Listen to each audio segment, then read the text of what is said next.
بسم الله الرحمن الرحيم وأنكحوا الأيام منكم والصالحين من عبادكم وإمائكم إن يكونوا فقراء يغنهم الله من فضله والله واسع عليم.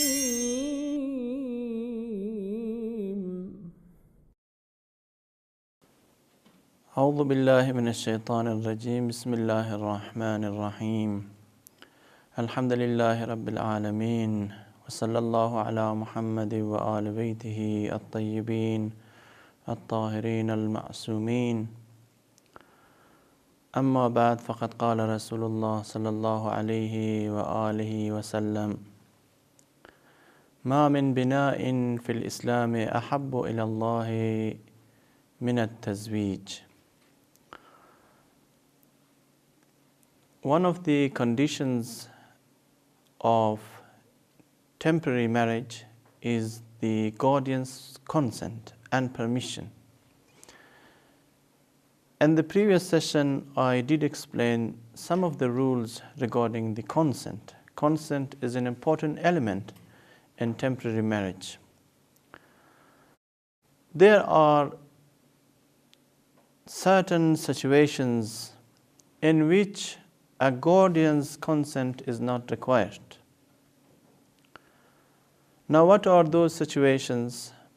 Number one, when a girl is not virgin, she has married in the past and she does not require her father's permission. Of course, there are some scholars who are of the opinion that even if a girl has not married in the past, but she has lost her virginity as a result of an accident or due to an illicit relationship, she does not need her father's permission. Now here the fatwa of different jurists differ from one another. Now, if a girl is not virgin, she does not need her father's permission.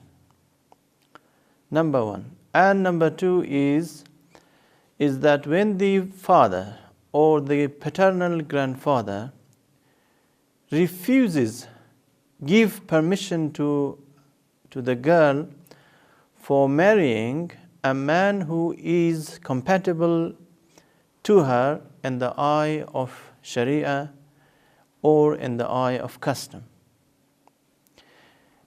If they refrain from giving permission, from giving consent to marriage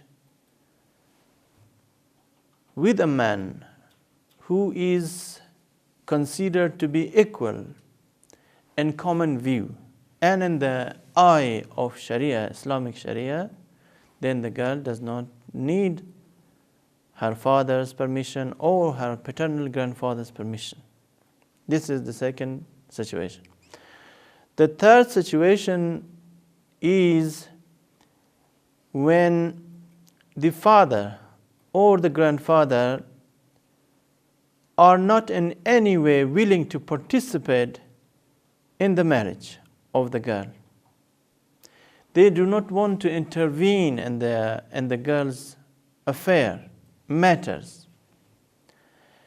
And they have probably given permission, or maybe they have said to her that they are not going to interfere in her decision and they do not want to participate in her marriage, in which case, of course, the girl does not need their permission. And number four, when the father or the grandfather, the paternal grandfather, is not in a capacity to give consent, For example, if the father is suffering from mental illness, or the paternal grandfather suffers from mental illness, or they are crazy, they are mad, they are not in their senses. In this case, the girl does not need their permission. And the fifth, which is the last case or the last situation in which the girl does not need anyone's permission, is that the father or the paternal grandfather is absent, does not have access to them. They are missing maybe, they are in another country, and she does not have access to them. She does not have their phone number.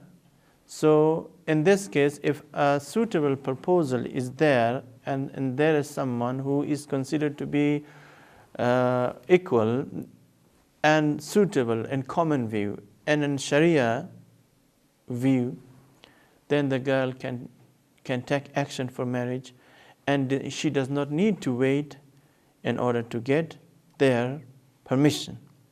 Now there is always a question coming about seeking permission from mother or brother or any other people in the family.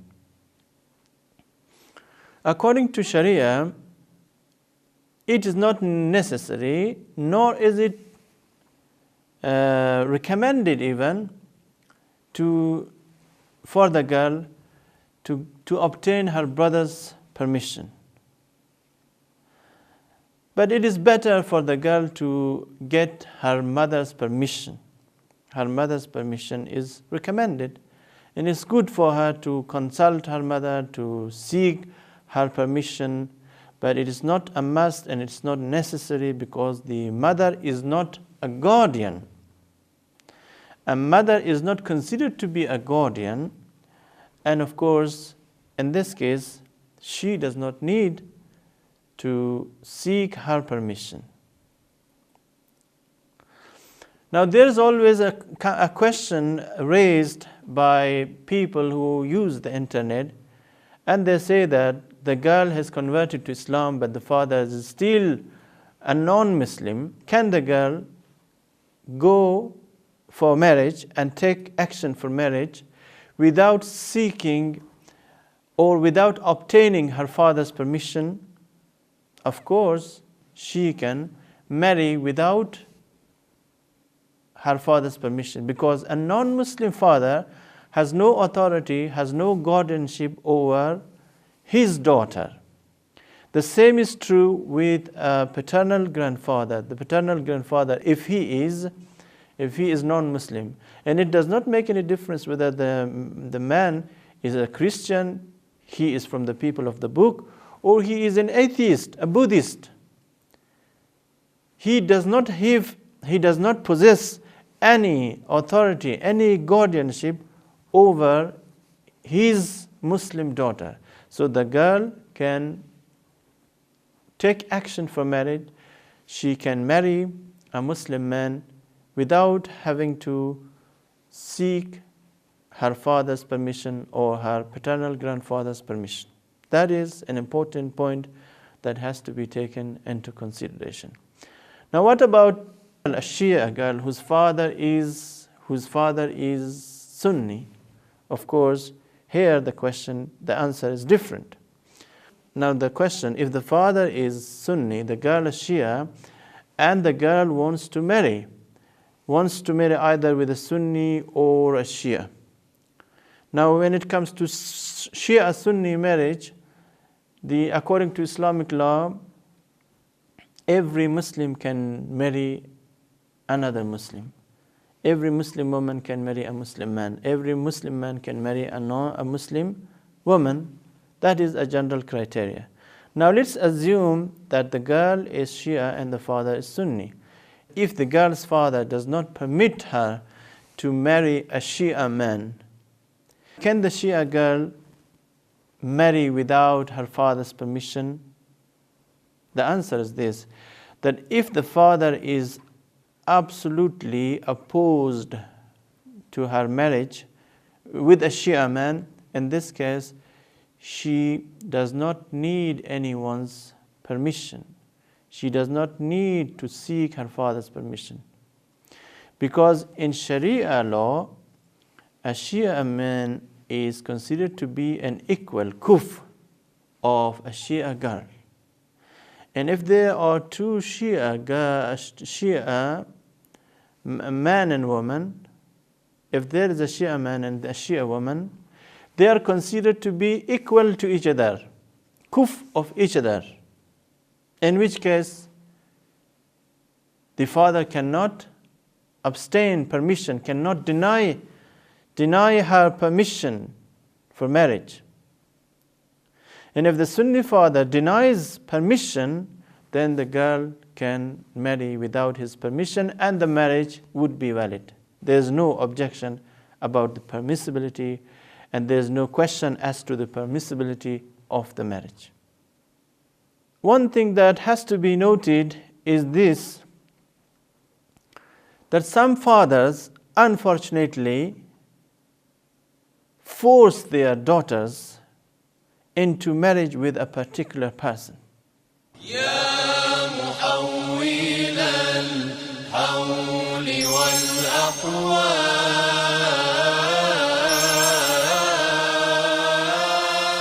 حول حالنا حول حالنا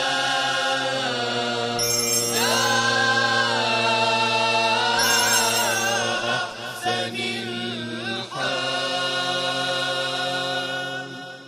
Is forced marriage valid or not? The answer is this, that forced marriage is not valid. If a girl never consents to the marriage, if a girl never agrees to the marriage, even after the contract of nikah, even after the sigha of nikah has been recited, and the girl remains disgruntled, dissatisfied, unhappy, and opposed to the marriage is not valid. But if she consents to the marriage at any time, after the nikah has been conducted, after the marriage contract has been consummated, then the marriage is validated. It becomes valid. And in order for the woman and the girl to separate, for the girl and the boy to separate, of course, in that case, divorce is required. Divorce is necessary. But if the girl never consents to the marriage, and she never says that she is happy with the marriage, she agrees to the marriage, she remains opposed from the day first until the present time, then the marriage is invalid and there is no need for any divorce. The woman can separate and she is non-mahram to her husband, and the husband must not have any intimacy with her. This is a very serious question. Many people, many girls ask this question because they say that they did not give their permission and consent in the beginning, and they were forced to accept a certain individual, a certain man in their life. And they cannot put up with the man because she does not like her and she does not accept her and she does not consider her as an appropriate individual, as an appropriate life partner for herself. I think I have over-explained this issue, and I hope this provides an answer to the questions of many girls and boys who wonder about the validity of their marriage. Now, there is another question regarding marriage between Muslim and non-Muslim. Is it permissible for a Muslim woman to marry a non-Muslim man? The answer is this, that a Muslim woman cannot and must not marry a non-Muslim man under any circumstances. The marriage is not allowed. There are verses in the Holy Quran and there are traditions, numerous traditions regarding the prohibition of such a marriage. No Muslim woman is allowed under any circumstances to marry a non-Muslim man. And that non-Muslim man can be Christian or Jewish or an atheist or a Buddhist. It does not make any difference. Marriage with a non-Muslim man is not allowed. And the marriage, it does not make any difference whether the marriage is temporary or permanent. Now what about a Muslim man? Can he marry a non-Muslim woman? Of course, here the answer differs. The answer is different. If a Muslim man wants to contract temporary marriage, fixed time marriage with a non-Muslim woman, and she is Christian or Jewish or Zoroastrian, the marriage is allowed. Temporary marriage with a woman from the people of the book is allowed, provided that the man, the Muslim man, is not already married to a Muslim woman. If the man has a Muslim wife and he wants to contract temporary marriage, mut'ah, with a Christian lady or with a Jewish girl, the marriage is not allowed as an obligatory precaution. Here some scholars have exercised precaution. Now there are some scholars who have allowed this temporary marriage.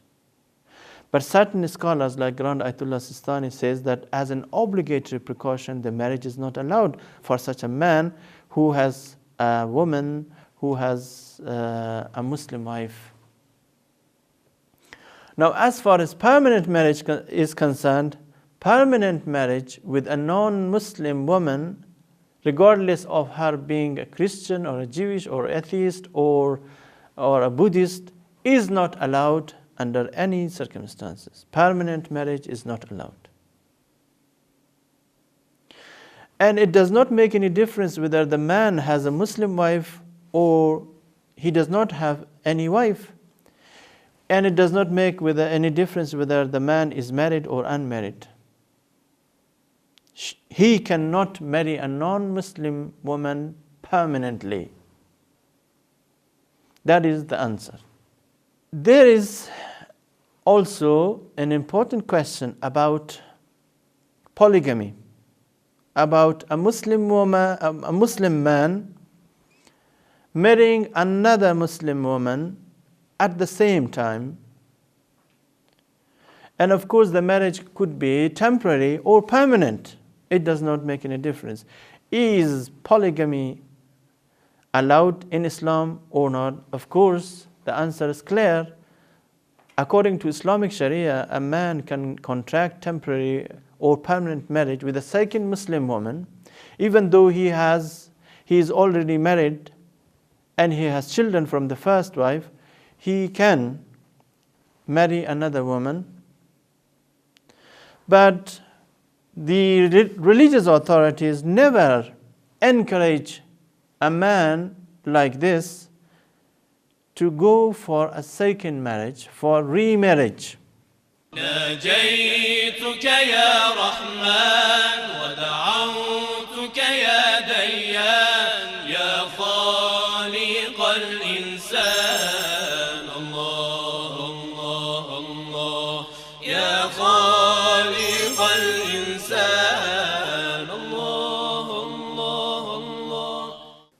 Many scholars, many jurisprudents have said that such a man who is married to a Muslim woman should respect his wife's sentiments, his wife's emotions, and the emotions of his children.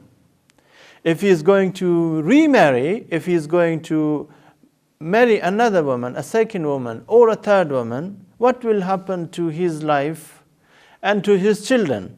Can he provide for them? Can he respect their sentiments and their emotions? Of course, he cannot. He cannot divide his love equally among them. And it's better for him to avoid marrying a second Muslim woman because of the same reason, because his life with the first wife will be threatened, will be endangered. He cannot save his marriage with the first wife if he is going to marry a second woman. Of course, different cultures have different norms and different traditions. Different societies have different culture and different beliefs. And some societies and some Muslim communities, remarriage is very easy and there is no question about it. The first wife can tolerate the second wife, but in some societies, this is not so easy. And it's for the betterment and it's for the best interest of the man, if he has children, if his first wife does not have any problem, it is the best choice for him not to go for second marriage. Otherwise, it is very much likely that his life, his marriage with the first wife will be ruined. Now, dear brothers and sisters, these are some of the questions, some of the, of course, ambiguities that remain to haunt some people's mind. These are the questions which occupy some people's mind, and what I have said in this session and in this lecture provide an answer, appropriate answer to those important questions. Now, here once again I would tell you that in temporary marriage, consent of father and or paternal father, one of them, is a must. Without the consent of the father, the marriage is void. And marriage, a temporary marriage, is an important institution. It is an important way, an important solution, and an important strategy for those people who want to protect themselves against sin, against falling into evil. And of course, as the commander of faithful, peace be upon him, said that no man would commit and no individual would commit any sin if temporary marriage were not forbidden by the second caliph. No wicked man would commit any sin if it were not forbidden by the second caliph. Now, according to Shia Islam, temporary marriage as a legal form of marriage, it is a permissible form of marriage, and it is not an abrogated form of marriage. It is still valid, it is still practiced, and there is no question and there is no ambiguity concerning its validity and its permissibility, because we have lots and lots of examples and traditions from the Holy Prophet, from the infallible Imams, which signify the validity of temporary marriage. Inshallah, in the next session, I will explain the rules of the formula of temporary marriage. How should we recite the formula of temporary marriage, what is known as the sigha of temporary marriage, of nikah?